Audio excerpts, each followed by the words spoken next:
sur les bêtises de Choc Miel. Aujourd'hui, une petite vidéo spéciale puisque c'est une collaboration avec mon amie d'enfance. Et elle a une chaîne YouTube qui s'appelle My Little Cupcakes. Alors, si vous aimez tout ce qui est pâte à sucre, pâtisserie, décoration, cette chaîne est vraiment faite pour vous. Elle fait un travail formidable. Donc, n'hésitez pas à vous rendre sur sa chaîne. Je vous laisserai les liens en fin de la vidéo et en barre d'informations. Ne vous inquiétez pas. Donc, moi, pour sa chaîne, je vous propose de faire un gâteau renversé aux poires avec plein de saveurs. C'est super bon. C'est parti. On va commencer cette recette avec la gousse de vanille. Donc vous allez simplement la fendre en deux et ensuite avec le dos du couteau, vous allez gratter pour venir récupérer tous les petits grains de vanille. Vous réservez. Ensuite, vous prenez un petit saladier, vous placez vos œufs, on y ajoute le sucre. Et là, vous allez fouetter ce mélange. Alors soit à la main, soit avec un petit robot, comme vous voulez. Il faut que ça double de volume et que ça blanchisse. Ensuite, on va y ajouter la poudre d'amande, vous mélangez bien, vous ajoutez ensuite la levure chimique, on remélange à nouveau, on continue en y ajoutant la maïzena, vous remélangez à nouveau. En fait, c'est un gâteau où on mélange entre chaque étape et on termine par la noix de coco, donc de la noix de coco râpée tout simplement, vous l'incorporez, pareil. Ensuite, on va ajouter les fameux grains de vanille, on mélange et on va terminer par les amandes effilées. Donc vous pouvez en mettre plus ou moins, moi j'aime bien en mettre beaucoup parce que ça apporte un petit côté craquant, enfin je trouve que c'est vraiment bon avec le fondant des poires, ça se marie très très bien, donc vous l'incorporez. Alors ensuite on va passer aux fruits.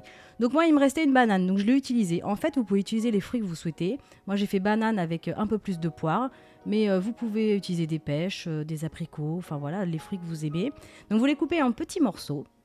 Vous les réservez et ensuite on va s'occuper de la crème liquide. Donc vous allez la placer au frigo ou alors même au congélateur pendant 5-10 minutes et vous allez venir la fouetter. Alors si possible vous mettez même les batteurs au frais, comme ça plus c'est frais et plus elle va monter en chantilly. Donc voilà, faut qu'elle soit assez ferme. Vous prenez donc cette chantilly, cette crème montée et vous allez l'incorporer délicatement à la préparation, à votre pâte. Alors ensuite, vous allez beurrer votre plat. Alors c'est important de bien le beurrer parce qu'il ne faut pas que les fruits attachent parce qu'en fait, il va donc cuire à l'envers ce gâteau. Donc voilà, c'est important. Vous mettez plein de beurre, vous allez répartir vos fruits et ensuite vous allez ajouter votre sucre vanillé. Comme ça va caraméliser légèrement avec le beurre, ça va fondre, ça va être super bon. On y ajoute l'appareil, vous étalez éventuellement un petit peu le dessus avec une spatule. Ensuite, vous enfournez au four à mi-hauteur à 150 degrés pendant 40 minutes. Votre gâteau doit être tout doré et quand vous plantez la lame d'un couteau, ça doit ressortir sec. Donc vous allez le laisser tiédir pendant au moins 30 minutes parce que comme on a des fruits juteux dans le fond, voilà, il faut faire attention. D'ailleurs, vous avez vu, moi, il m'en manquait quelques-uns. En fait, c'était le pulse. Voilà, je me suis amusée à les remettre, mais bon, c'est pas dramatique. Donc, attendez que ça refroidisse. Ensuite, pour la décoration, vous pouvez ajouter de la noix de coco ou alors quelques amandes effilées. Et voilà, mais il ne vous reste plus qu'à servir à faire de belles parts. Voilà, moi, j'adore faire ce gâteau. Il est vraiment trop, trop bon. En plus, ce qui est bien, c'est qu'il n'y a pas d'huile, il n'y a pas de beurre. Et c'est sans gluten, puisque c'est de la poudre d'amande et de la maïzena. Donc, ça fait un gâteau tout en légèreté, avec la crème fouettée. C'est tout léger, c'est super bon. Voilà, n'hésitez pas à le faire. Moi, je le fais régulièrement à la maison et tout le monde aime ça. En tout cas, j'espère vraiment que cette collaboration vous aura plu. N'hésitez pas à nous le dire en commentaire.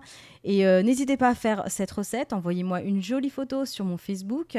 Vous pouvez aussi me rejoindre sur Instagram en cherchant Choc Miel, sur Twitter en cherchant Choc Miel Cooking. Et n'hésitez pas à visiter la page donc, de mon ami My Little Cupcakes. Et en attendant, je vous dis à bientôt.